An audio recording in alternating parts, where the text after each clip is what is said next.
तो अपना अगला टॉपिक है वेज कंस्ट्रेंट। वेज कंस्ट्रेंट में क्या होता है? This is constraint due to regular contact, मतलब दो कॉन्टैक्ट सरफेसेस साथ साथ मूव करती हैं, तो इसको अपन वेज कंस्ट्रेंट के अंदर स्टडी करते हैं। इसकी बेसिक थ्योरी मैं यहाँ रिटन फॉर्म में ही लेके आया हूँ, इसको मैं बस एक्सप्लेन कर रहा हूँ, इसको आप लिख लेना, है ना। क्या कह रहे हैं, व्हाट इज वेज कंस्ट्रेंट? तो कहते हैं कि there should be regular contact between two objects, मतलब अगर दो बॉडीज हैं मान लो, और ये कॉन्टैक्ट में एक दूसरे के साथ मूव कर रही हैं, ठीक है, ये दोनों बॉडीज मान लो मूव कर रही है साथ साथ, तो मैं क्या कह सकता हूं कि अगर दो बॉडीज रेगुलर कांटेक्ट में एक दूसरे के साथ मूव कर रही हैं, जैसे मान लीजिए जमीन के ऊपर दो ब्लॉक रखे हुए हैं, एक ये ब्लॉक है और एक ये दूसरा ब्लॉक, जो मैंने आपको पहले बार बताया भी कि ए और बी है, और मैं इसको धक्का दे रहा हूं, तो आप लॉजिकली कहते हो कि दोनों का एक्सेलरेशन सेम होगा। क्यों सेम होगा? क्योंकि इसका जो ये कॉमन कॉन्टेक्ट है ना, इस कॉमन कॉन्टेक्ट के परपेंडिकुलर दोनों साथ साथ चलेंगे, है ना। इस कॉमन कॉन्टेक्ट के परपेंडिकुलर दोनों का एक्सेलरेशन सेम होगा। मतलब अगर मैं इन दोनों की कॉन्टेक्ट सरफेस को सेपरेटली बनाऊं, ऐसे एक एक कॉन्टेक्ट सरफेस को, तो इसका कॉन्टेक्ट सरफेस अगर ए ए एक्सेलरेशन से जाएगा और इसका कॉन्टेक्ट सरफेस अगर ए बी एक्सेलरेशन से जाएगा, तो अपन लिखेंगे A A is equal to A B होना चाहिए, क्योंकि दोनों कॉन्टेक्ट सरफेस साथ साथ चल रहे हैं। There is regular contact. Regular contact मतलब कंटिन्यूअसली कॉन्टेक्ट में है। अगर बेटा ए बी ज्यादा हो गया तो वो आगे निकल जाएगा, तो कॉन्टेक्ट खत्म हो जाएगा। अगर ए बी कम हो गया तो ए की टेंडेंसी होगी बी के अंदर घुस जाने की, ये भी नहीं हो सकता। सोच के देखो, अगर मैं कहूं कि ये सरफेस धीमी चल रही, तो इसका मतलब है कि ए वाला ब्लॉक बी के अंदर घुस गया, ऐसा नहीं हो सकता, क्योंकि ऑब्जेक्ट्स रिजिड हैं, जिनकी स्टडी कर रहे हैं वो ऑब्जेक्ट्स रिजिड हैं। और अगर मैं कहूं ए बी की वैल्यू ए से ज्यादा हो गई, तो ब्लॉक बी आगे निकल जाएगा, कॉन्टेक्ट ही नहीं है। तो ये क्वेश्चंस तभी है when there is a regular contact between the objects and objects are rigid. और अब ऑब्वियस सी बात है, अभी अपन जो भी ऑब्जेक्ट्स पढ़ रहे हैं दोज आर रिजिड। अब इसका स्टेटमेंट याद करो, स्ट्रिंग कंस्ट्रेंट का स्टेटमेंट क्या था? स्ट्रिंग कंस्ट्रेंट का स्टेटमेंट मैंने ये बताया था, स्ट्रिंग की लेंथ के अलोंग, मतलब जिसके अलोंग टेंशन लगती है, दोनों बॉडीज के वेलोसिटी या एक्सेलरेशन का कंपोनेंट सेम होता है। सिमिलरली वेज कंस्ट्रेंट का स्टेटमेंट है जो मैंने नीचे लिखा है सिंपल वर्ड्स में, कि components of velocity along perpendicular direction of the contact plane, contact plane के परपेंडिकुलर डायरेक्शन में, और इसको मैं ऐसे भी लिख सकता हूं, along the direction of common normal, क्योंकि बेटा कॉमन नॉर्मल जो होता है ना, वो इस कॉन्टैक्ट प्लेन के परपेंडिकुलर ही होता है। तो component of velocity along perpendicular direction to the contact plane और along the direction of the common normal, यहाँ ऐड करना है ना, यहाँ, और along the direction of common normal of the two objects is always equal if there is no deformation and always remain in contact। वही जो logic मैंने आपको समझाया कि ये दोनों एक्सेलरेशन सेम होने चाहिए, वेलोसिटी भी सेम होना चाहिए, डिस्प्लेसमेंट भी सेम होना चाहिए। वही बात ऊपर लिखिएगा, relative velocity perpendicular to contact plane of two bodies is zero. अगर ये दोनों सेम वेलोसिटी या सेम एक्सेलरेशन से जा रहे हैं, तो मैं क्या कह सकता हूँ कि इनका रिलेटिव एक्सेलरेशन क्या है? Zero. This is the meaning of ways constraint, कि दोनों साथ साथ चलेंगे, है ना। कि दो सरफेस अगर कांटेक्ट में है और वो साथ साथ चलेंगे, तो इसका मतलब ये है कि उनके कॉमन नॉर्मल के अलोंग, कॉमन नॉर्मल कहाँ होता है? सरफेस के परपेंडिकुलर। अगर ये सरफेस है तो ये होगा कॉमन नॉर्मल की डायरेक्शन, इसके अलोंग दोनों की वेलोसिटी और एक्सेलरेशन दोनों सेम होते हैं। तो सबसे पहले अपने को वेज कंस्ट्रेंट की प्रॉब्लम में क्या करना होता है, अपने को वो कॉमन सरफेस पहचाननी होती है जो रेगुलर कांटेक्ट में है, और उसका नॉर्मल ढूंढना होता है कि कॉमन नॉर्मल किस डायरेक्शन में होगा। बहुत ही इजी होता है ढूंढना कि कौन सा कांटेक्ट प्लेन है और कौन सा उसका नॉर्मल है। कॉमन नॉर्मल के अलोंग आप तो दोनों बॉडीज की जो वेलोसिटी है, दोनों बॉडी की वेलोसिटी या एक्सेलरेशन का कंपोनेंट ले लो, कॉमन नॉर्मल के अलोंग अपने आप सॉल्व हो जाएगा, है ना। जैसे वेज कंस्ट्रेंट का पहला क्वेश्चन ये, जो मैंने आपको पहले एक बार बताया, ये क्वेश्चन आपके सामने है, सेटअप को समझिए। पहले सेटअप क्या है मैं समझा रहा हूँ। सेटअप ऐसा है कि जमीन पे एक ऐसा ट्रायंगुलर वेज रखा हुआ है, इसको वेज बोलते हैं, सिर्फ पीसेस को फिजिक्स में वेज बोलते हैं, मैकेनिक्स को। वेज रखा हुआ है जिसका मास है और एंगल थीटा है, और यहाँ से ना एक ऐसी ग्रूव है, ग्रूव मतलब एक कोई हॉलो सी जगह है, उससे एक दूसरा ब्लॉक ऐसा कोई डंडी टाइप की है जिसका मास 2m है, इसको इसके ऊपर से ड्रॉप कर रहे हैं। सोच के देखो, फील करो, एक टेबल रखी हुई है, तुम्हारे हाथ में एक स्टिक है, तुम उसको धीरे से उसके ऊपर रिलीज कर रहे हो, और ये सरफेस स्मूथ है, जमीन की सरफेस जो है ये स्मूथ है। तुम्हें फील आएगा कि ये नीचे आएगा और ये आगे जाएगा। अच्छा, ये नीचे क्यों आएगा? क्योंकि इस पे एमजी लग रहा है, इस पे नीचे आने की टेंडेंसी, ये साइड मूव नहीं कर सकता, हमने यहाँ से, ये फिक्स सपोर्ट्स है, ये साइड वाले क्या है, फिक्स्ड सपोर्ट्स। ये आपके हाथ मान लो कि आपने हाथ में एक ऐसा लाठी लेकर के, कोई स्टिक लेकर के, उसको स्टिक को जस्ट रिलीज कर रहे हो, और वो स्टिक ऐसे नीचे एक टेबल पे रखी हुई है, ट्रेंगुलर टेबल पे, तो टेबल मूव करेगी। फील आ रही है क्या? सिस्टम क्या है समझ में आ रहा है कि वो स्टिक आप हाथ से रिलीज करोगे तो स्टिक नीचे जाएगी और टेबल आगे जाएगी? बोलो भाई, सेटअप समझ में आ रहा है? इसको फ्री कर देंगे अगर, तो वो जो वर्टिकल स्टिक बनाई है वो नीचे जाएगी, और ये ट्रायंगल बनाया है वो राइट में जाएगा। ये सेटअप है, क्यों जाएगा अभी समझेंगे। अरे बोलो, सेटअप की फील आई? क्या है सेटअप? गुड। अब सुनो, मैं तो एक काम करता हूँ, दोनों को सॉल्व करता हूँ। ये तो फिक्स है कि इसकी मोशन वर्टिकल में ही हो सकती है। क्यों भाई वर्टिकल में इसकी मोशन क्यों हो सकती है? क्योंकि हॉरिजॉन्टल में हमने इसे फिक्स सपोर्ट के बीच ट्रैप कर रखा है, तो ये हॉरिजॉन्टल में नहीं जा सकता। तो मान लिया ये वर्टिकली नीचे आ रहा है ए से, और ये ट्रायंगल हॉरिजॉन्टल में ही जा सकता है, ये कहीं वर्टिकल में तो जा ही नहीं सकता, ये सिर्फ हॉरिजॉन्टल में ही जा सकता है, क्योंकि वर्टिकल में तो जमीन है। तो इसका मतलब एम मास वाला हॉरिजॉन्टल में जाएगा, वो वाला वर्टिकल में आएगा। तुमसे पूछा है इन दोनों की वेलोसिटी, जो वेलोसिटी का रिलेशन आएगा वही एक्सेलरेशन का भी आएगा, एक ही बात के बीच का रिलेशन है ना। अब ध्यान से देखना, सबसे पहले तो मैं काम करता हूँ कि जाएगा क्यों, जरा ये सोच लेते हैं। वो निकालना सिंपल है, वेज कंस्ट्रेंट का पार्ट वही है, बट मैंने कहा ना वेज कंस्ट्रेंट भी एक्स्ट्रा इक्वेशन देगा, तो पहले ना मैं एक बार एफबीडी बना के देखता हूँ कि फोर्सेस कैसे कैसे आ रहे हैं, इन पे फोर्सेस क्या क्या आ रहे हैं। तो मैं नीचे वाले का डायग्राम बना रहा हूँ टेबल का, कि इस पे कौन कौन से फोर्स आते होंगे। तो इस पे नीचे से आएगा ग्राउंड का normal, this is normal of ground. इस पे आएगा नीचे इसका mg, और इस पे आएगा इस कांटेक्ट का नॉर्मल इस तरफ, इसको मैं n लिख रहा हूँ बेटा, n। यही वो नॉर्मल है, कॉमन नॉर्मल दोनों का, वो इस पे नॉर्मल लगाएगा। मैंने कहा था ना नॉर्मल कैसा होता है, कांटेक्ट सरफेस के परपेंडिकुलर। तो ये उस ट्रायंगुलर वेज का डायग्राम है ना। अब मैं इस स्टिक का डायग्राम बना रहा हूँ, स्टिक पे कौन कौन से फोर्स आ रहे हैं। स्टिक का ये पार्ट ऐसा है, थीटा एंगल पे ये भी, क्योंकि दोनों प्लेन टच हो रहे हैं। अगर मैं स्टिक पे डायग्राम बनाऊं, तो स्टिक के एबीडी में ये नॉर्मल यहाँ इधर था, तो ये नॉर्मल इस पे ठीक उल्टा लगेगा ऐसा, एन। स्टिक पे उसका नीचे एमजी लगेगा,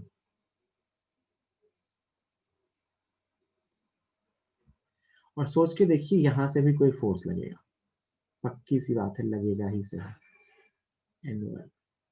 ये कांटेक्ट से कोई फोर्स लगेगा N1, क्यों लगेगा? सोच के देखिए कि इसकी मोशन सिर्फ वर्टिकल में ही हो सकती है? तो अगर मैं इस n के कंपोनेंट करूंगा तो n का हॉरिजॉन्टल कंपोनेंट कौन बैलेंस करेगा, है ना। और वैसे भी आप फील करके देखो कि उसकी टेंडेंसी एक तरीके से ये उसको उधर धक्का देगा, इसको इधर की तरफ पुश मिल रहा है, इस पुश को बैलेंस करने के लिए यहाँ से पुश आएगा, दैट इज नॉन डायरेक्शन। हमें तो नहीं पता, हमने तो मान लिया, हो सकता है जीरो आ जाए, फोर्स निकाल लेंगे। क्वेश्चन चाहे तो सॉल्व भी करके अपन n1 n2 सब की वैल्यूज निकाल सकते हैं, कोई दिक्कत नहीं। ये n1, ठीक है, ये अपना डायग्राम है। इसी डायग्राम से हमें ये समझ में आता है कि इस पे हॉरिजॉन्टल में नेट फोर्स जीरो हो जाएगा, क्योंकि ये तो इसे जाने नहीं देगा, तो ये वर्टिकल में आएगा, कितने एक्सेलरेशन से, a एक्सेलरेशन से। और इस पे वर्टिकल में फोर्स बैलेंस है तो ये हॉरिजॉन्टल में जाएगा बी एक्सेलरेशन, है ना। तो वेज जो है वो ट्रायंगुलर टेबल जो है वो सिर्फ हॉरिजॉन्टल में जा सकता है और वो डंडी जो है वो सिर्फ वर्टिकल में नीचे आ सकती है। हमसे ये एक्सेलरेशन वगैरह पूछे नहीं गए हैं, हमें सिर्फ ये पूछा गया है कि ए और बी के बीच का रिलेशन क्या होगा। हम बता जरूर सकते हैं, मैं बताऊंगा अभी आपको कैसे सॉल्व करेंगे, है ना, बस इक्वेशन लिख के। बाकी अपने को क्या पूछा है, ए और बी के बीच का रिलेशन। तो मैं फिर से अपनी बात पे आ जाता हूँ कि मैंने क्या बताया वेज कंस्ट्रेंट में। वेज कंस्ट्रेंट की इक्वेशन लिखने का तरीका, तो मैंने आपसे बताया कि कॉमन नॉर्मल के अलोंग दोनों के एक्सेलरेशन सेम होते हैं। तो कॉमन नॉर्मल के अलोंग दो सरफेसेस हैं, एक सरफेस ये वाली है ट्रायंगल की जो कि इधर जा रही है, भाई पूरा ट्रायंगल आगे जा रहा है तो ट्रायंगल की सरफेस भी आगे जा रही है बी से, है ना। And this is our common normal, this is the direction of common normal, है ना। नॉर्मल क्या है, दिस इज कॉमन नॉर्मल, इसी को मैं बार बार कॉमन नॉर्मल कह रहा हूँ। और वो जो टेबल वाला पॉइंट है वो एक तरीके से नीचे आ रहा है, सोच के देखो, ये वाला पॉइंट, ये जो कॉन्टेक्ट है इसी पे, ये नीचे आ रहा है, ये कहाँ आ रहा है, नीचे। तो मैं उसका कॉन्टेक्ट बना रहा हूँ ऐसा, है ना। मैंने इसी पे दोनों डायग्राम थोड़े सेपरेट करके बना दिए ताकि आपको एंगल दिख जाए। ये जा रहा है ए एक्सेलरेशन से नीचे, है ना। आप उस पॉइंट पे भी देख सकते हो, आपको दिख जाए इसलिए मैं इसको बस सेपरेटली बना दे रहा हूँ, है ना। दोनों कॉन्टेक्ट मैंने सेपरेट बनाए,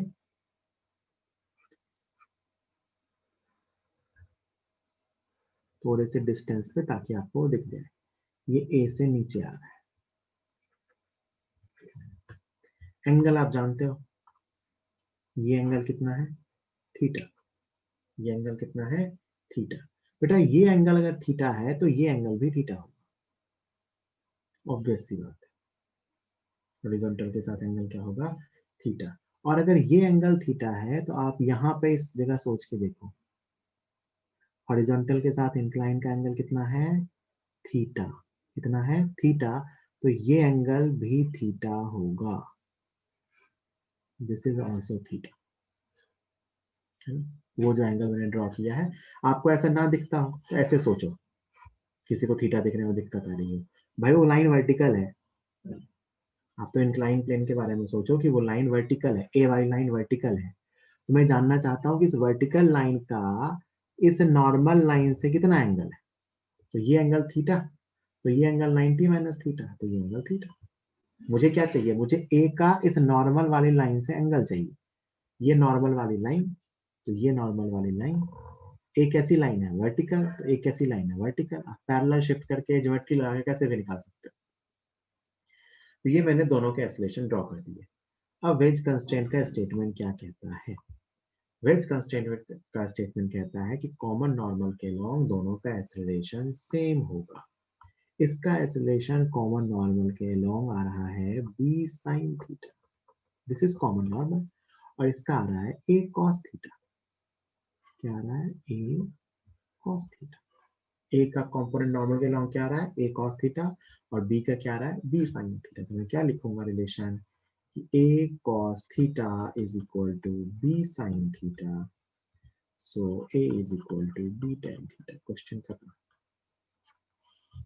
पूरी कहानी वो डायग्राम बना के सोचने की है। A is equal to B tan theta, यही एक्सेलरेशन का भी रिलेशन होगा और यही वेलोसिटी का भी होगा, कि उसकी वेलोसिटी और इसकी वेलोसिटी में v1 upon v2 is equal to tan theta. पूरी कहानी क्या सोचने की है, कॉमन नॉर्मल के अलोंग डायरेक्शन उनके एक्सेलरेशन के कंपोनेंट सेम होंगे। क्वेश्चन सिर्फ ये था, जो ऊपर मैंने उधर ड्रॉ किया है राइट साइड वो एक्स्ट्रा है, क्वेश्चन सिर्फ ये था, है ना, कि अपने को इसका ए का एक्सेलरेशन वर्टिकल माना है, बी वाला हॉरिजॉन्टल माना है। उस वर्टिकल का कंपोनेंट लिया, देखो ये वर्टिकल था, इसका कंपोनेंट लिया मैंने इस डायरेक्शन में, और इसका कंपोनेंट भी लिया मैंने इस डायरेक्शन में, दोनों को इक्वेट कर दिया, जैसे कि स्ट्रिंग में करते थे वैसा ही यहाँ भी करना है, ऑलमोस्ट सेम चीज। अब अगर क्वेश्चन सॉल्व करने की बात है कि मान लो आपसे ये भी पूछे भाई ए और बी की वैल्यूज क्या होंगी, मान लो दोनों के एक्सेलरेशन पूछ ही ले, तो क्या करोगे, तो न्यूटन्स लॉ की इक्वेशन लिखोगे। क्या करोगे, न्यूटन्स लॉ की इक्वेशन लिखोगे। कैसे लिखोगे भैया, तो इस पे हॉरिजॉन्टल में इक्वेशन लिखो, इस पे हॉरिजॉन्टल में कौन सा फोर्स है, ऐसा सोच के देखो, ये नॉर्मल वाली लाइन और ये थीटा, तो ये थीटा, तो ये थीटा, ये 90 माइनस थीटा, है ना। तो इस पे इक्वेशन लिखोगे हॉरिजॉन्टल में, क्या लिखोगे, n cos 90 माइनस थीटा, मतलब n sin थीटा, हॉरिजॉन्टल में लिख रहा हूँ, इक्वल टू mb। एक इक्वेशन ये बनी, एक इक्वेशन ये अपनी फर्स्ट इक्वेशन कंस्ट्रेंट की, दूसरी इक्वेशन इस पे लिखी मैंने हॉरिजॉन्टल में, और तीसरी इक्वेशन में इस पे लिख रहा हूँ वर्टिकल में। देखना ध्यान से, वर्टिकल कंपोनेंट, तो नॉर्मल का वर्टिकल कंपोनेंट, नॉर्मल का हॉरिजॉन्टल कंपोनेंट इधर की तरफ आया n sin थीटा, तो वर्टिकल कंपोनेंट आएगा इस पे n cos थीटा, और वो नीचे जा रहा है। तो तीसरी इक्वेशन में लिखूंगा 2mg, उस पे नीचे का force 2mg, this is 2mg minus n cos theta is equal to 2m into b। अगर सॉल्व करने को कहा जाए तो अपन सॉल्व करके a और b की वैल्यूज बता सकते हैं। देखिए ध्यान से, अपने पास तीन वेरिएबल है n, a और b, और मैंने तीन इक्वेशंस लिखी। इस क्वेश्चन में सिर्फ ये पूछा गया था, आपसे भी सिर्फ यही पूछेंगे। अगर आपसे दोनों के एक्सप्लेनेशन भी पूछ लेते तो अपन इन दोनों की इक्वेशन लिख सकते थे। ये क्या क्या लिखे हैं मैंने, ये समझिए। This is equation on this triangular ways in horizontal, इस n का कंपोनेंट, ये अपना नॉर्मल रिएक्शन, ये एंगल थीटा, तो ये एंगल 90, तो ये एंगल थीटा था, ये एंगल 90 माइनस थीटा, तो n का cos 90 माइनस थीटा मतलब n sin theta, horizontal component, equal to mb। और इस पे लिखेंगे, तो इस पे नॉर्मल का हॉरिजॉन्टल कंपोनेंट इधर आएगा n sin थीटा, और वर्टिकल कंपोनेंट ऊपर आएगा n cos थीटा। तो 2mg नीचे, क्योंकि इसका मास 2m है, तो 2mg नीचे और n cos थीटा ऊपर, तो 2mg minus n cos theta is equal to 2m into b, 2m into a, sorry, it is 2m into a। ये जो इक्वेशन है, ये तो न्यूटन सेकंड लॉ की सिंपल इक्वेशन है, net force equal to mass into acceleration. यहाँ extra क्या सीख रहे हैं, ये वाली चीज, तीसरी इक्वेशन। अगर अपने को ये इक्वेशन पता नहीं होती तो अपन बेटा यहाँ आके फंस जाते, तीसरी इक्वेशन मालूम ही नहीं थी। ये तीसरी इक्वेशन कहाँ से आती है, इसी वेज कंस्ट्रेंट से। किसी को कोई डाउट है तो पूछिए, डाउट इसमें आएगा, चिंता मत करो, परेशान मत हो। ये एक्स्ट्रा पार्ट कराया मैंने, है ना, ये क्वेश्चन नहीं था। दूसरा क्वेश्चन मैं लिख के दे रहा हूं,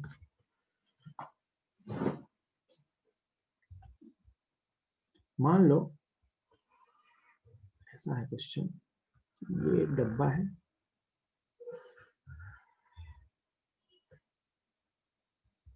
और एक रॉड है जो यहां से फिक्स्ड है, और रॉड यहां से फिक्स्ड है और यहां जस्ट कांटेक्ट में है। यहाँ ये रॉड जस्ट कांटेक्ट में है,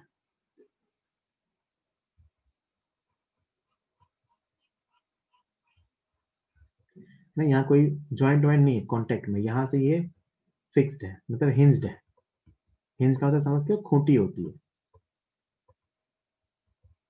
यहाँ से ये रॉड ऐसा हिंज्ड है, ठीक है। ये एंगल अभी 37 डिग्री है, ये दोनों फ्री टू मूव है, फ्री टू मूव। ये एक बॉक्स है, तो क्या सबको ये समझ में आ रहा है कि टाइम के साथ ये बॉक्स आगे जाएगा, टाइम के साथ इस इंस्टेंट पर जब सिस्टम को रिलीज करूंगा तो ये बॉक्स आगे जाएगा और ये रॉड ऐसे घूमेगी। बोलो, ये सबको समझ में आ रहा है क्या, कि ये रॉड घूम के नीचे आएगी और ये बॉक्स आगे जाएगा।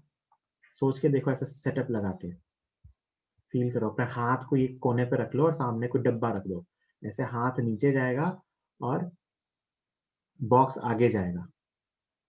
बोलो भैया, समझ में आ रहा है ये बात, सबको ये बात समझ में आ रही है क्या, कि जैसे जैसे ये ऐसा घूमेगा, नीचे घूम के नीचे आएगी रॉड, वैसे वैसे ये ब्लॉक आगे जाएगा। ठीक है, बस हमें यही करना है। हमसे ऐसा पूछा गया है कि अगर इसका टिप ए है, ये आपके मॉड्यूल में भी है शायद क्वेश्चन, इसका टिप अगर ए है तो इसके टिप की वेलोसिटी तो इधर की तरफ होगी, है ना। इसके टिप की वेलोसिटी, रॉड ऐसे घूमेगी ना, रॉड मान के सोच के देखो, रॉड यहाँ से फिक्स घूमेगी तो टिप की वेलोसिटी इस तरफ होगी, तो ये टिप इधर जा रहा होगा कुछ वीए वेलोसिटी से, टिप की टेंडेंसी इस तरफ जाने की होगी। तो आपसे यही पूछते हैं, और इसको वीबी मान लेता हूँ कि find relation between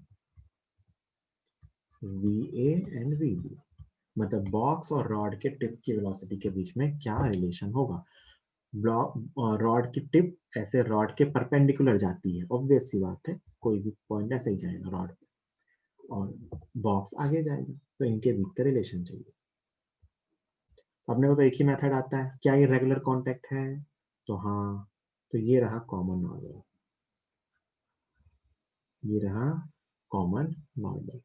common normal के लॉन्ग इसकी वेलोसिटी तो वीबी की वीबी रह गई, कोई दिक्कत नहीं है। देखो ये रहा कॉमन नॉर्मल, ये वाई डायरेक्शन, और ये एंगल आपको पता है कितना है, 37 डिग्री, तो ये एंगल 90 डिग्री है, तो ये एंगल कितना है 37, ये एंगल कितना है 53। ये रही कॉमन नॉर्मल की डायरेक्शन। तो कॉमन नॉर्मल के लॉन्ग ब्लॉक तो एज इट इज जा रहा है, इसी के लॉन्ग जा ही रहा है, दिस इज वीबी। और रॉड की वेलोसिटी का ये कंपोनेंट निकालना होगा, तो क्या लिखेंगे अपन, वी ए की वेलोसिटी का cos 53। ये क्या लिखा है मैंने, ए की जो वेलोसिटी मैंने यहाँ साइड में आपके लिए अलग से भी ड्रॉ करी है, इसका कंपोनेंट उस हॉरिजॉन्टल लाइन के long equal to V B, खत्म क्वेश्चन, इतना सही होता है। तो यहाँ से आता है V A upon V B is equal to 5x, this is answer, this is relation between V A and V B. तो ध्यान से देखिए करना क्या होता है पूरे क्वेश्चन में, एक्चुअली ये कॉमन नॉर्मल की डायरेक्शन पहचाननी होती है, कि ये अगर कॉमन नॉर्मल की डायरेक्शन है तो कॉमन नॉर्मल के लॉन्ग दोनों की वेलोसिटी क्या क्या होगी, दैट्स इट। कोई डाउट है तो पूछिए।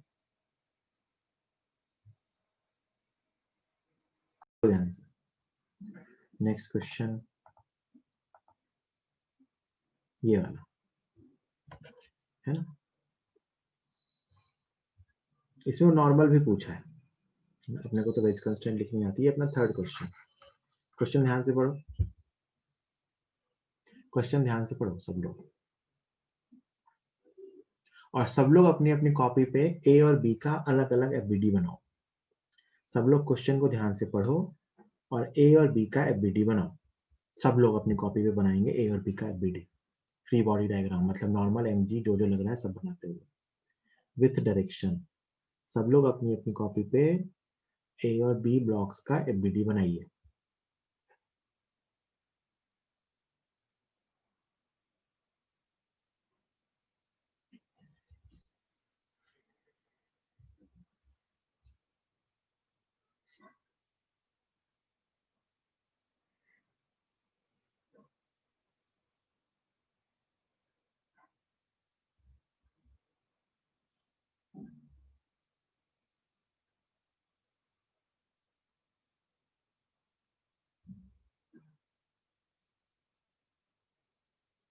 सब लोग अपनी कॉपी पे ए और बी ब्लॉक का एफबीडी बनाइए। मैं भी बनाता हूँ अपनी कॉपी पे ए और बी का एफबीडी।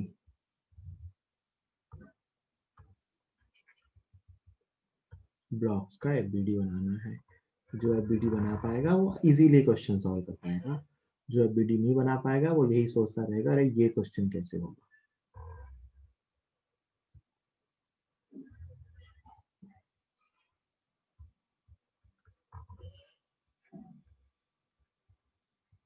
मैंने पहले ब्लॉक के चित्र बना लिए, ये भी वही नॉर्मल, ये ऐसा ऊपर करें,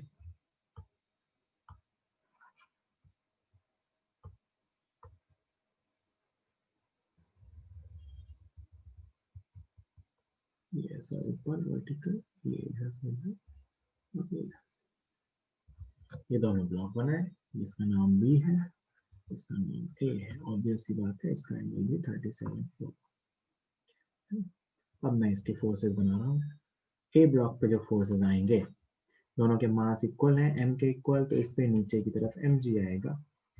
इस पे ग्राउंड का नॉर्मल आएगा, NG नाम दे रहा हूँ, और इस पे इधर की तरफ एक नॉर्मल आएगा सरफेस के परपेंडिकुलर, जो इनके बीच का नॉर्मल होगा, इसको मैं N नाम दे रहा हूँ, ये इनके बीच का नॉर्मल होगा। ऐसा ही FBD इसका बनाऊंगा, तो इस पे नॉर्मल इधर, तो इस पे नॉर्मल इधर आएगा, सेम नॉर्मल N। और कांटेक्ट इधर से है वॉल से, तो दीवार इसको धक्का देगी, NW, और इस पे नीचे की तरफ NG लगेगा। ये मैंने इसके डायग्राम बना दिए, ये दोनों के फ्री बॉडी डायग्राम है। कितने लोगों का सेम एग्जैक्टली यही FBD है? ये FBD में कोई डाउट है तो पूछो। ये मैंने दोनों के FBD बनाए हैं।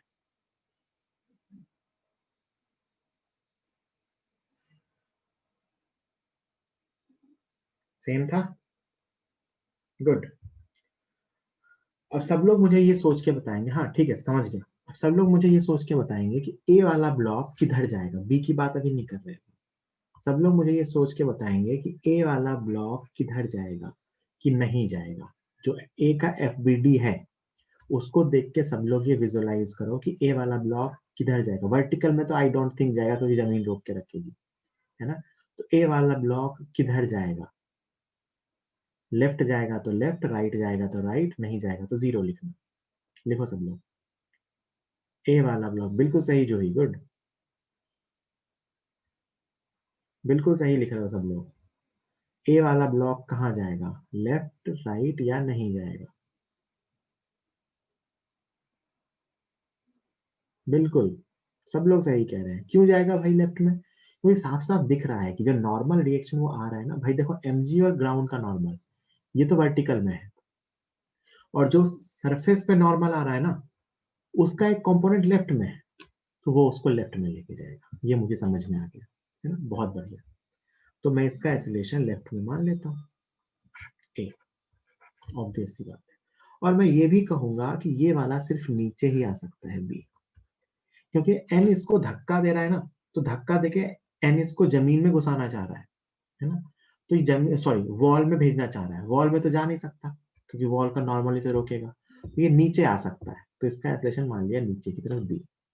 अब जरा अपने पास वेरिएबल काउंट करो, वेरिएबल कितने हैं? तो वेरिएबल है A, B, N, NW, NG, 5 variable है। कितने है variable? Normal, N, NG, NW, 3 normal हो गए, और A और B 2 ये हो गए, तो अपने पास टोटल 5 वेरिएबल है। कितने वेरिएबल हैं? 5 वेरिएबल। अब ये पांचों वेरिएबल के लिए हमें 5 इक्वेशंस चाहिए, है ना। मैं इस क्वेश्चन को सॉल्व नहीं करूंगा, क्वेश्चन सॉल्व आपको ही करना है। मैं आपको बस इक्वेशंस बताऊंगा कि इक्वेशन कौन कौन से लिखेंगे। 5 इक्वेशन होगी, कौन कौन सी? सुनना, ए ब्लॉक पे हॉरिजॉन्टल और वर्टिकल में न्यूटन्स लॉ। पहली इक्वेशन, दो को इक्वेशन बता दी, ए पे हॉरिजॉन्टल और वर्टिकल में न्यूटन्स लॉ। क्यों? क्योंकि वर्टिकल में बैलेंस्ड है, हॉरिजॉन्टल में force equal to mass into acceleration. दो इक्वेशन हो गई। बी में हॉरिजॉन्टल और वर्टिकल में न्यूटन्स लॉ। क्यों?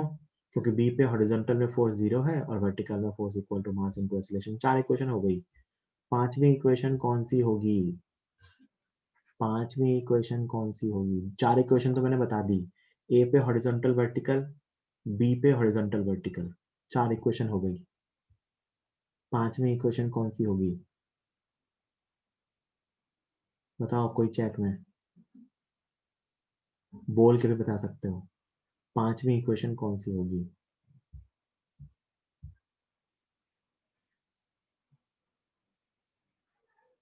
वेरिएबल है N, NG, NW, A और B। तो मैंने 4 इक्वेशन लिख दी।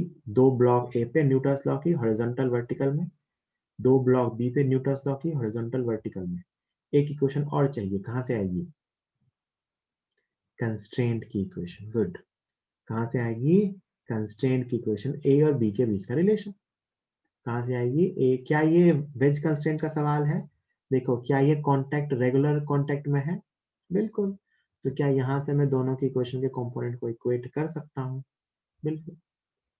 तो पांचवी इक्वेशन जो आएगी वो ए और बी के बीच नॉर्मल रिएक्शन की, सॉरी वेज कंस्ट्रेंट की आएंगी। तो ये अपने 5 इक्वेशन जो अपने को लिखने आने चाहिए एक्चुअली में। तो मैं एक एक करके आपको इक्वेशंस लिख देता हूँ, आप उसको सॉल्व कर लें। नॉर्मल आप लिखना चाहते हो तो जिसको नॉर्मल ड्रॉ करने में दिक्कत आती हो वो ऐसा सोच सकता है कि इसको अपन आगे शिफ्ट कर लेंगे। जिसको भी नॉर्मल लिखने में ऐसे दिक्कत आए, नॉर्मल के कंपोनेंट लिखने में, देखो ध्यान से, हर काम का कुछ ना कुछ जुगाड़ है ना। जिसको ये नॉर्मल कंपोनेंट करने में दिक्कत है वो उसका से आगे बढ़ा देना, ऐसा, ठीक। और ये हॉरिजॉन्टल है तो ये एंगल 37 है, ये एंगल अपना 90 डिग्री है। तो ये एंगल 37, तो ये एंगल भी हॉरिजॉन्टल के साथ क्या होगा 37, तो ये एंगल अपना 53 डिग्री है ना। देखना मैं ए पे इक्वेशन लिख रहा हूँ, ए पे, आप तो अपने आप से ज्योमेट्री बनाना। ए पे हॉरिजॉन्टल इक्वेशन, ए पे हॉरिजॉन्टल में एक ही फोर्स है, कौन सा, n cos 53 is equal to, दोनों के मास सेम है ना, m और n, is equal to mass into acceleration. This is first equation. Horizontal पे इक्वेशन, ए ब्लॉक पे, ए पे वर्टिकल में इक्वेशन। वर्टिकल में ए पे कौन कौन से फोर्स हैं, नीचे की तरफ 2 फोर्स हैं, कौन कौन से, mg और n का sine theta component, n sine 53, ये दोनों नीचे। इसको कौन बैलेंस कर रहा है, ग्राउंड का नॉर्मल, है ना। ये 2 इक्वेशन हो गई। अच्छा, हो सकता है आपको ये इक्वेशन एक्चुअली ना लिखनी पड़े क्योंकि आपको एनजी पूछा ही नहीं गया है, आपको तो पूछा गया है बस ये वाला नॉर्मल, आप एनजी से बच सकते हो, है ना। बी ब्लॉक पे इक्वेशन लिखते हैं। बी ब्लॉक पे हॉरिजॉन्टल में फोर्सेस बैलेंस होंगे, तो नॉर्मल का हॉरिजॉन्टल कंपोनेंट क्या था, n cos 53। तो इधर इस नॉर्मल का हॉरिजॉन्टल कंपोनेंट जो कितना है, n cos 53 is equal to nw, ये बैलेंस है, ये कहाँ लिखा है मैंने, हॉरिजॉन्टल में, ये थर्ड इक्वेशन। और इस पे बी में वर्टिकल में इक्वेशन, तो वर्टिकल में 2 फोर्सेस हैं, कौन कौन से, mg और n का साइन कंपोनेंट। तो नीचे आ रहा है, नीचे आता हुआ माना है mg minus n sine 53 is equal to mass into acceleration.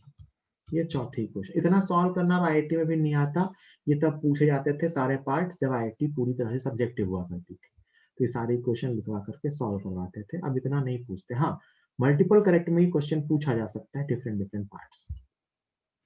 ये 4 इक्वेशन हो गई। अब बचा अपना 5वां इक्वेशन जो अभी हम लिखना सीख रहे हैं कि कॉमन नॉर्मल के लॉन्ग क्या होगा। तो ये रहा अपना कॉमन नॉर्मल, है ना। कॉमन नॉर्मल ये लाइन बना दी मैंने। आप तो अपने हिसाब से जैसे कॉम्पोनेंट करना आता है वैसे करना। इसके लॉन्ग ये जा रहा है इधर ए से, और ये वाला कांटेक्ट आ रहा है नीचे बी से,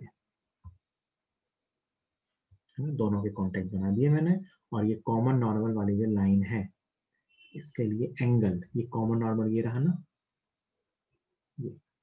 ये अपना वो कांटेक्ट प्लेन था,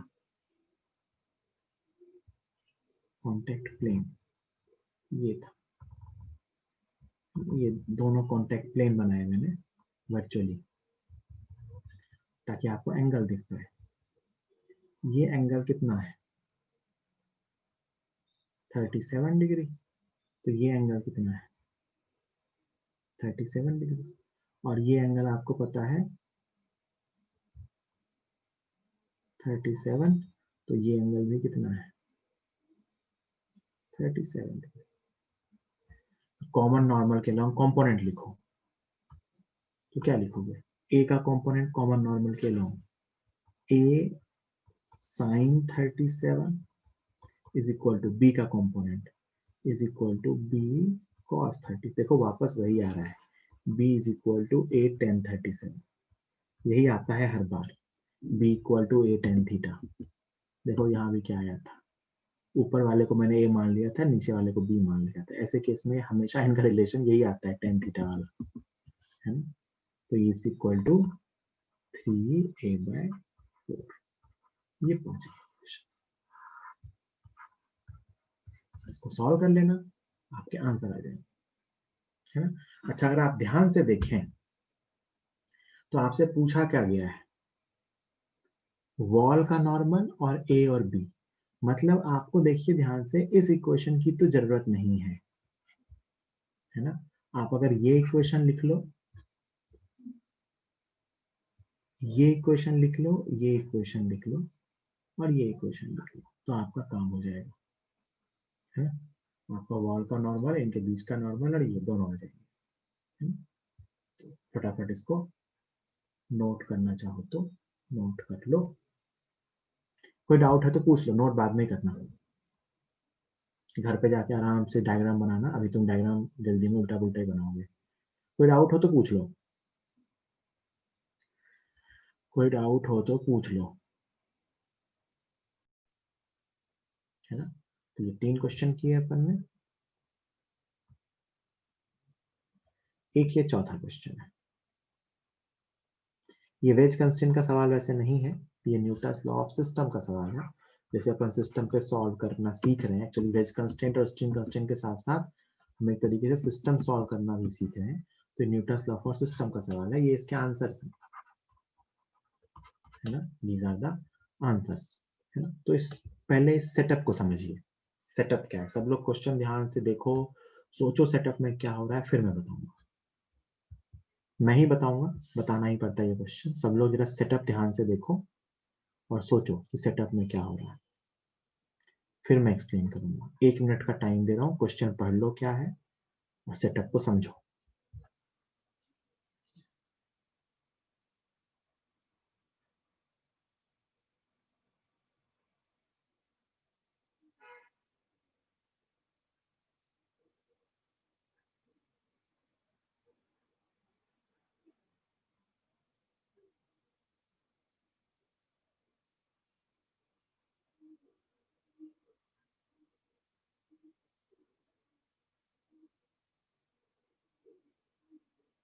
क्या सबको ये समझ में आ रहा है कि जब इस सिस्टम को रिलीज करेंगे तो ये ब्लॉक नीचे जाने की टेंडेंसी रखेगा, तो इस स्ट्रिंग को छोटी करेगा और ये ब्लॉक आगे जाएगा।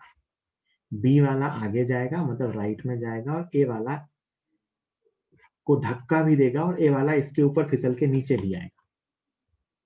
सोच के देखिए सिस्टम, ए वाला फिसल के नीचे आना चाहेगा जिससे ये रस्सी छोटी होने लगेगी, ये वाली लेंथ, और ये बी वाला उसको आगे धक्का देके आगे भी लेके जाएगा। तो ये सिस्टम एक तरह से, बी वाला ब्लॉक आगे जा रहा होगा, ए वाला नीचे भी आ रहा होगा और आगे भी जा रहा होगा। नीचे आ रहा होगा स्ट्रिंग के छोटे होने की वजह से, आगे जा रहा होगा बी के धक्के की वजह से। ये बात सबको समझ में आती है क्या? बोलो भाई। ये फिजिकल सिचुएशन सबको समझ में आई तो क्वेश्चन भी सॉल्व कर पाओगे। फिजिकली सेटअप में क्या हो रहा है, सिस्टम को रिलीज करेंगे तो ए नीचे जाएगा, ऑब्वियस सी बात है ना। और ए नीचे जाएगा तो वो स्ट्रिंग की हॉरिजॉन्टल वाइड लेंथ कम होने लगेगी, तो उससे बी आगे जाएगा, और बी आगे जाएगा तो वो ए को धक्का भी देगा राइट की तरफ। ये समझ में आया?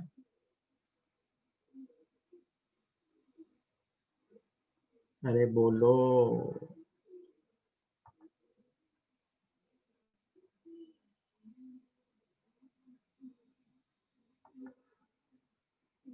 जल्दी, ठीक है, चलो गुड।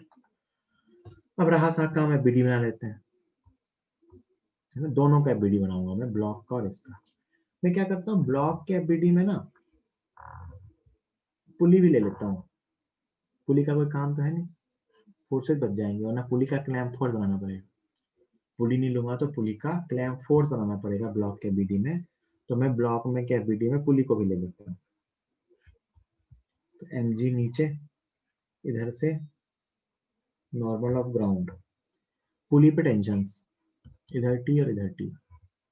ये ब्लॉक और पुली को साथ लेके उसका फ्री बॉडी डायग्राम बनाया है, और ऑब्वियस सी बात है ये आगे जाएगा, मान लेते हैं बी एक्सेलरेशन से, है ना। और अब मैं ब्लॉक का बीडी बनाऊंगा। This is Newton's law for system, ये उसी के पार्ट्स हैं एक्चुअली। सिस्टम के लिए अपन ओवरऑल कंबाइन करके लिख रहे हैं। एम, एम वाले ब्लॉक पे ऊपर टेंशन लग रहा है, नीचे एम जी लग रहा है, साथ साथ इसको इधर से धक्का, अच्छा ये फोर्स छूट गया, इसको इधर से इधर धक्का मिल रहा है एन, इसको इधर से धक्का मिल रहा है एन। ये दोनों एक दूसरे को धक्का भी दे रहे हैं, मतलब बी वाला ए वाले को धक्का देता है, वो आगे ले जा रहा है। और साथ साथ क्योंकि ये दोनों साथ साथ चलेंगे तो ये आगे जाएगा बी से और ये नीचे आएगा ए से। ये जो ए वाला ब्लॉक है इसका आइसोलेशन हॉरिजॉन्टल में भी होगा और वर्टिकल में भी होगा। आपको अगर दिख रहा हो तो मैंने वेज कंस्ट्रेंट की इक्वेशन लिख दी, मैंने वेज कंस्ट्रेंट की इक्वेशन लिख दी। कहाँ लिखी, सोच के देखो। मैंने कहा कि इन दोनों का हॉरिजॉन्टल आइसोलेशन सेम होगा, इन दोनों का हॉरिजॉन्टल आइसोलेशन सेम होगा कि दोनों साथ साथ जाएंगे, आगे की तरफ दोनों साथ साथ जाएंगे। This is regular contact. तो इस रेगुलर कॉन्टैक्ट के लॉन्ग दोनों इसके परपेंडिकुलर दोनों साथ साथ जाएंगे, तो मैंने दोनों का आइसोलेशन बी लिख लिया। क्वेश्चन में वेरिएबल कितने हैं, सबसे पहला ये काउंट किया जाता है। वेरिएबल है ए बी। ए क्या है, ब्लॉक नीचे कितने से जा रहा है, A B T 3, N 4, N G 5। 5 variable है सवाल में, T N N G A और बी। तो क्वेश्चन में हमें 5 इक्वेशंस भी चाहिए होंगी, तो 5 इक्वेशन चाहिए होंगी, तो 2 तो मुझे दिख रहा है कि मैं 4 इक्वेशन तो मुझे वापस दिख गई। कैसे, ए ब्लॉक पे हॉरिजॉन्टल वर्टिकल और बी ब्लॉक पे हॉरिजॉन्टल वर्टिकल। तो मैं पहले फटाफट 4 इक्वेशन लिख देता हूँ, है ना। इस पे लिख रहा हूँ, इस पे ए पे हॉरिजॉन्टल में इक्वेशन, हॉरिजॉन्टल बेटा एक ही फोर्स है, N equal to M B. First equation कहाँ लिखी, हॉरिजॉन्टल में। वर्टिकल में equation M G minus T equal to M B, sorry M A, M G minus T equal to M A, ये vertical में लिख दी।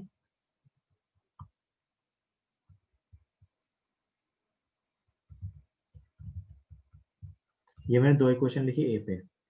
Similarly मैं 2 equation लिखूंगा B पे, ये रहा बी। बी पे इस पूरे बी और पुली के सिस्टम पे हॉरिजॉन्टल में कौन कौन से फोर्स हैं, तो सिर्फ टी और एन है। देखो ध्यान से, इस सिस्टम पे हॉरिजॉन्टल का फोर्स टी खींचने वाला है और एन रोकने वाला है। क्या लिखेंगे, T minus N is equal to M B, third equation. और फोर्थ इक्वेशन वर्टिकल में, वर्टिकल में सब बैलेंस है। वर्टिकल में बैलेंस तो क्या लिखेंगे, नीचे वाले फोर्स इक्वल टू ऊपर वाले फोर्स। तो नीचे वाले फोर्स होगा T plus M G equal to normal of the ground, fourth equation. 4 equation तो हो गई। अच्छा, अगर ग्राउंड का नॉर्मल नहीं पूछा जाएगा तो फोर्थ इक्वेशन से बच भी सकते हैं, तो एक वेरिएबल भी हटा दिया, एक इक्वेशन भी कम लिखनी पड़ेगी।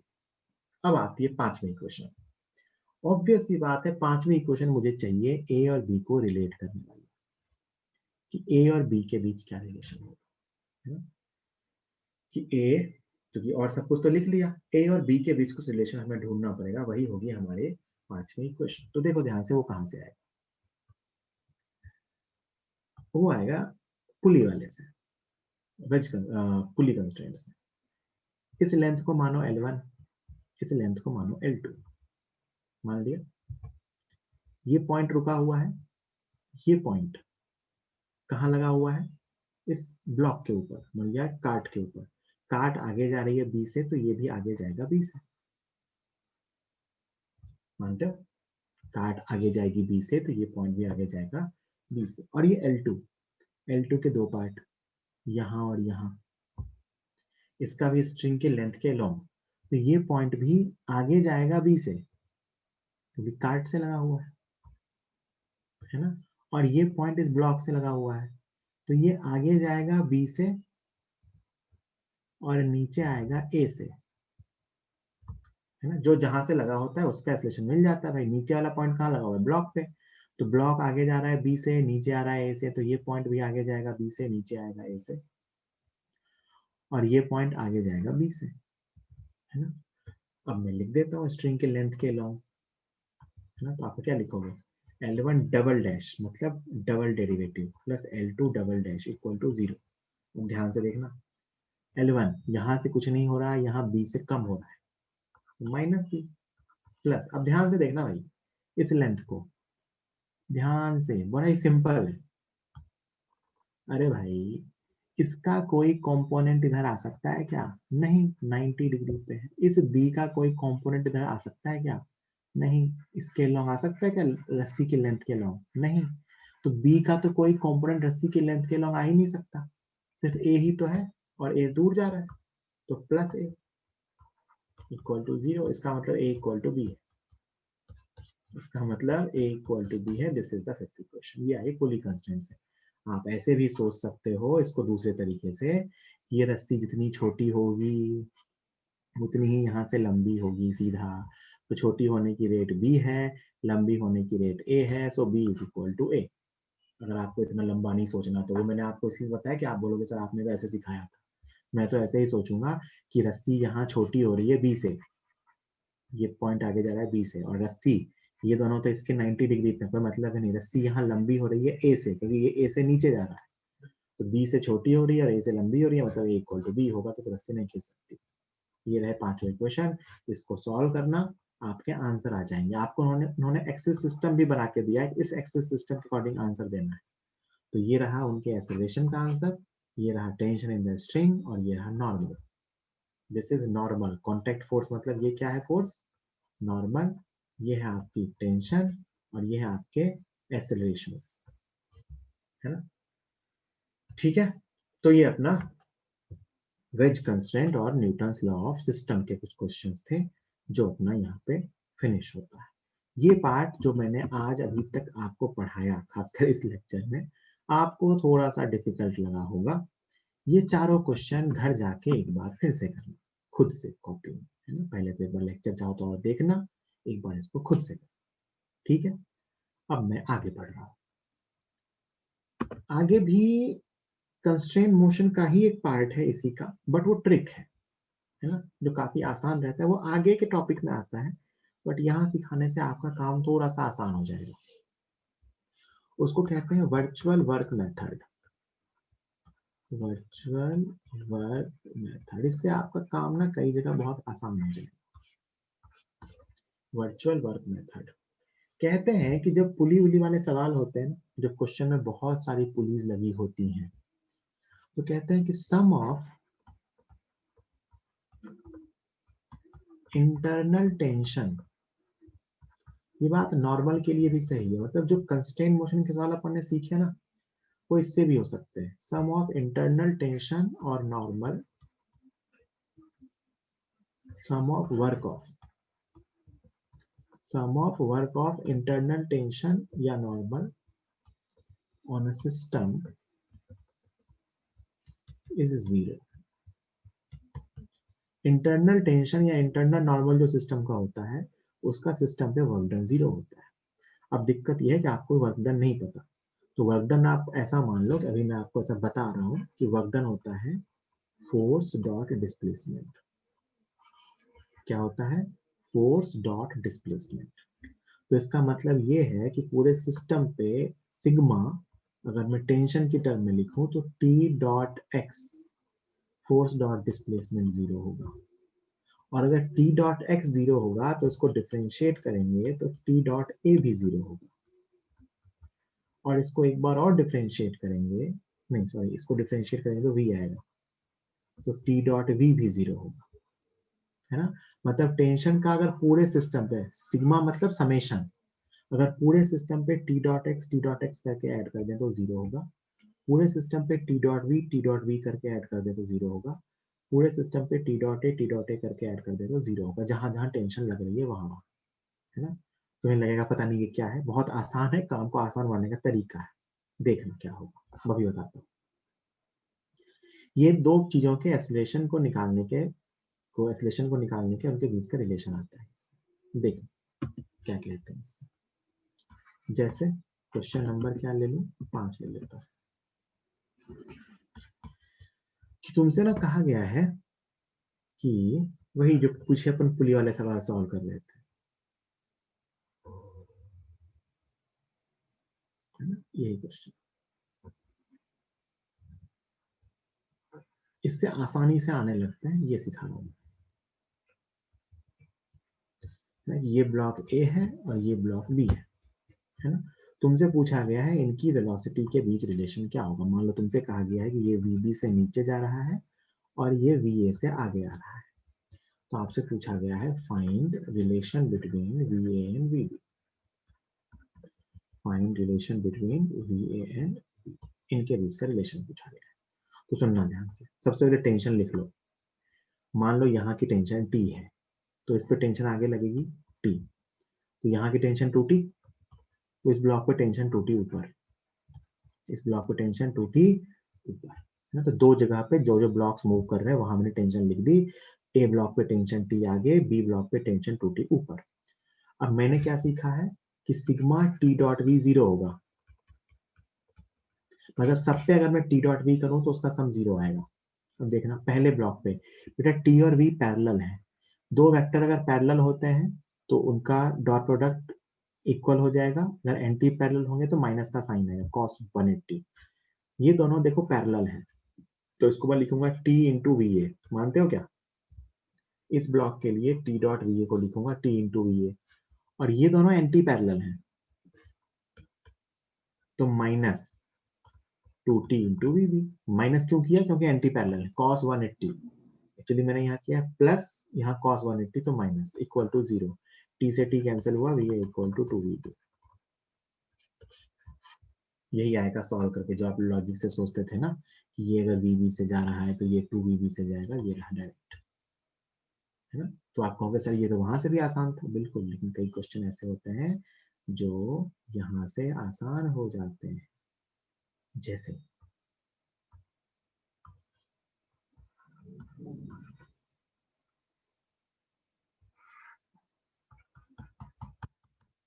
देखना,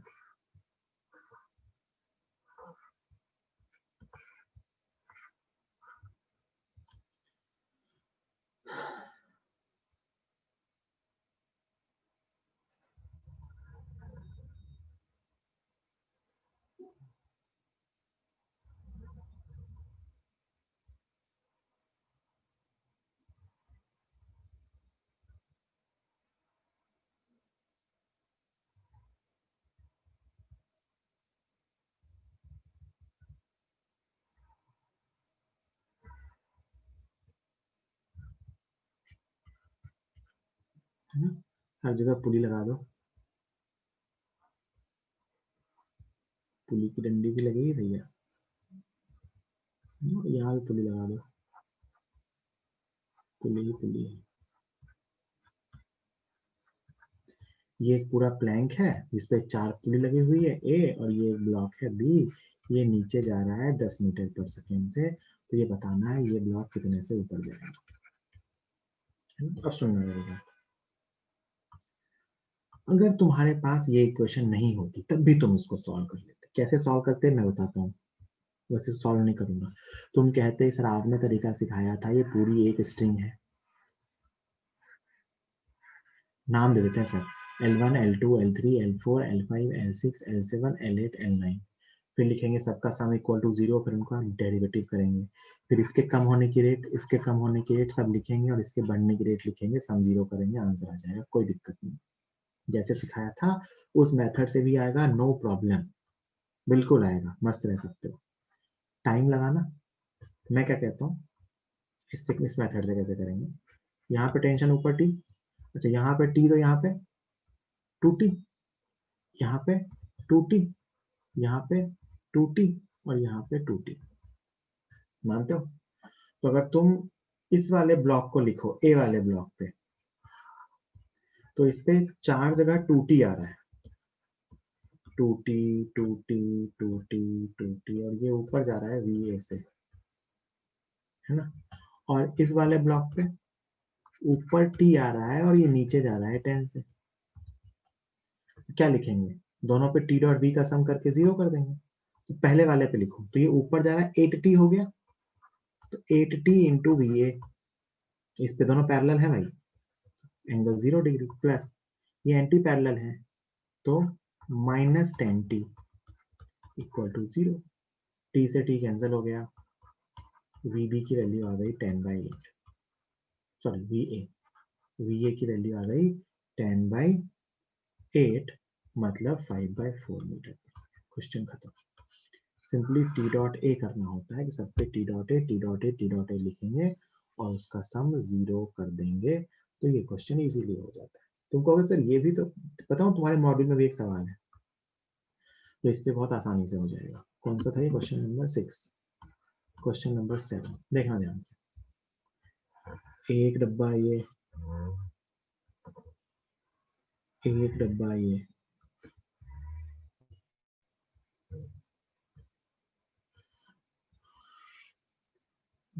ऐसे यहाँ से पुली लगाना चालू करेंगे।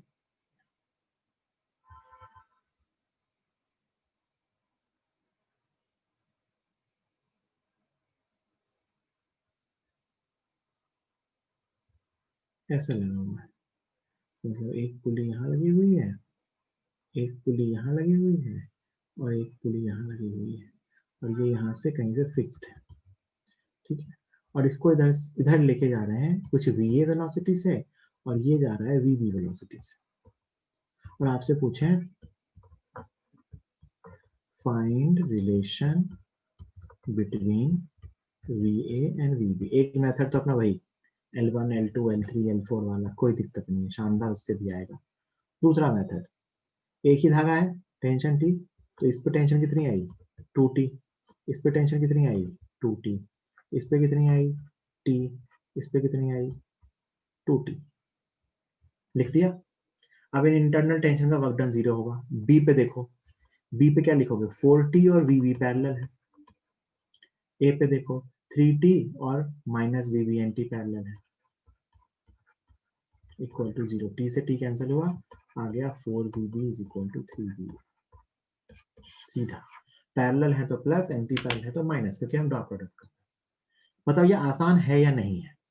L1, L2, L3, L4 लिखते फिर सबको प्लस माइनस करते, उससे आसान है या नहीं? है ना, इसीलिए सिखाते हैं ना, इसीलिए ये मेथड सीखते हैं।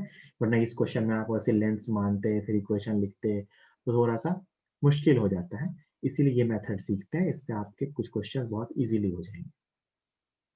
काफी सारे क्वेश्चन हैं, बस आप टेंशन सही सही लिख लेना, यहाँ की टी तो वहां की 2T ऐसे करके। तो इस मेथड से क्वेश्चन काफी इजीली हो जाते हैं, इसलिए ये मेथड अपन सीख भी रहे होते हैं। ठीक, ये अपना, इसको कौन सा मेथड कहते हैं? Virtual method. जैसा अपन ने इसमें सीखा वैसे ही अपन नॉर्मल भी कर सकते हैं, बट उसकी बहुत करने की जरूरत नहीं होती, तो मैं इसलिए वो नहीं बता रहा। ठीक है, तो ये अपने पुली सिस्टम के डिफरेंट डिफरेंट टाइप के क्वेश्चन कंप्लीट हो गए। ठीक, एक क्वेश्चन आप करके दिखा दो, तुम भी क्या याद रखो, तुम बैठे हुए हो बढ़िया शानदार, आज कुछ नहीं कर रहे तुम। चलो क्वेश्चन नंबर 8, क्वेश्चन क्या है?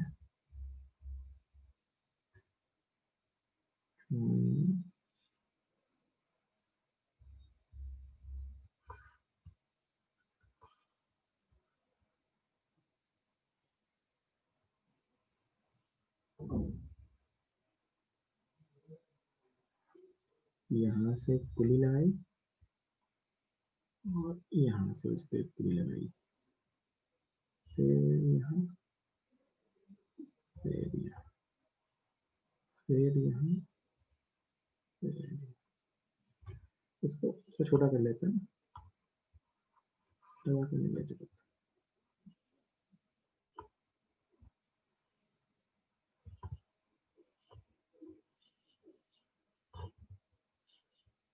ऐसा सिस्टम है,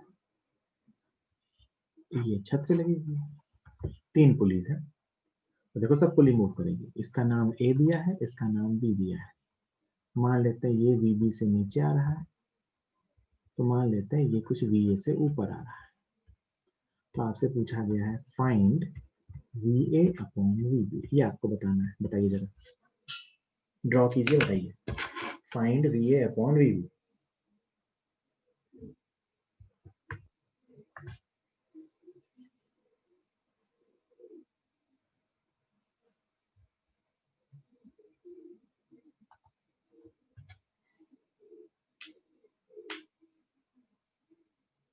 एक्चुअली स्ट्रिंग कंस्ट्रेंट और वेज कंस्ट्रेंट क्या कर रहे हो तुम लोग?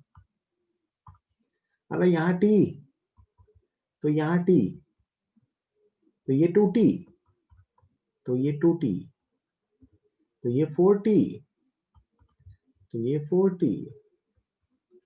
अब करो जल्दी, अब तो हो गया। ये पुली वाली टेंशन T2T पता होनी चाहिए।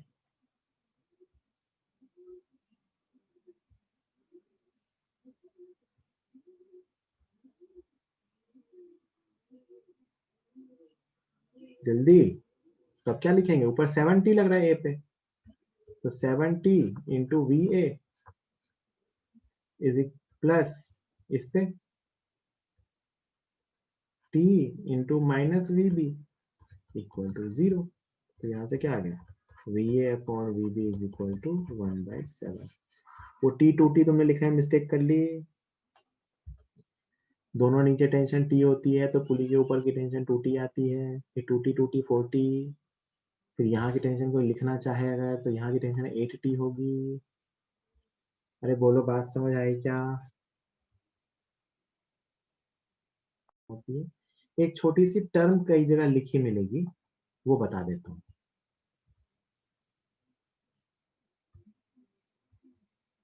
वो टर्म क्या लिखी मिलेगी तुम्हें, मैकेनिकल एडवांटेज।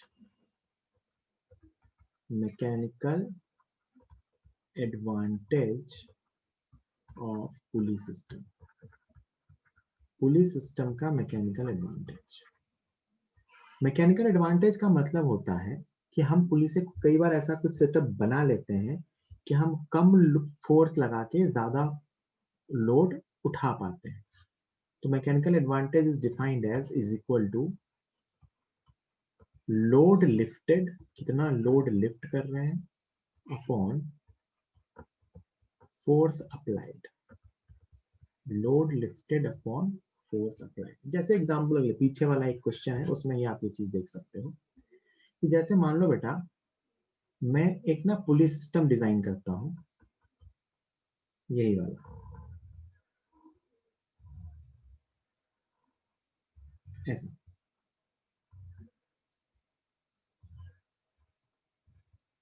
जैसे दो पुली लगी हुई है नीचे, इससे नीचे एक ब्लॉक लगा हुआ है, और यहाँ पे दो पुली मैंने एक्स्ट्रा ऐसे लगा रखी, और यहाँ से मुझे एक F फोर्स लगाना और ये ब्लॉक जो है ना वो 200 kg का है ना। तो आपसे पूछते हैं फाइंड फोर्स रिक्वायर्ड, फोर्स कौन सा, F required to hold the 2 kg block, to hold the 200 kg block, 200 kg block को होल्ड करने के लिए कितना फोर्स चाहिए। तो आप क्या कहोगे कि यहां से F फोर्स लगाया तो ये F, ये F, ये F और ये F, तो इफेक्टिवली इस पे फोर्स कितना आया, 4F। तो इसको होल्ड करना है, मतलब 4F is equal to 2000 newton, so F is equal to 500 newton. सोच के देखो, अगर मैं कहता कि 2000 केजी के ब्लॉक, 200 केजी के ब्लॉक को सीधे सीधे उठाना है तो कितना फोर्स लगता बेटा, 2000 न्यूटन। यहाँ कितने फोर्स में काम चल गया, 500 न्यूटन में। किसने किया, पुली सिस्टम ने।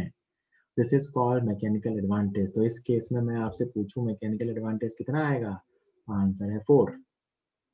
इस केस में कितना आएगा, 4। कैसे, कितना लोड लिफ्ट किया, 2000 न्यूटन का, कितना फोर्स अप्लाई किया, 500 न्यूटन। तो इस केस में मैकेनिकल एडवांटेज कितना आया, 4। मतलब उसने अपने फोर्स से 4 गुना वेट लिफ्ट कर लिया।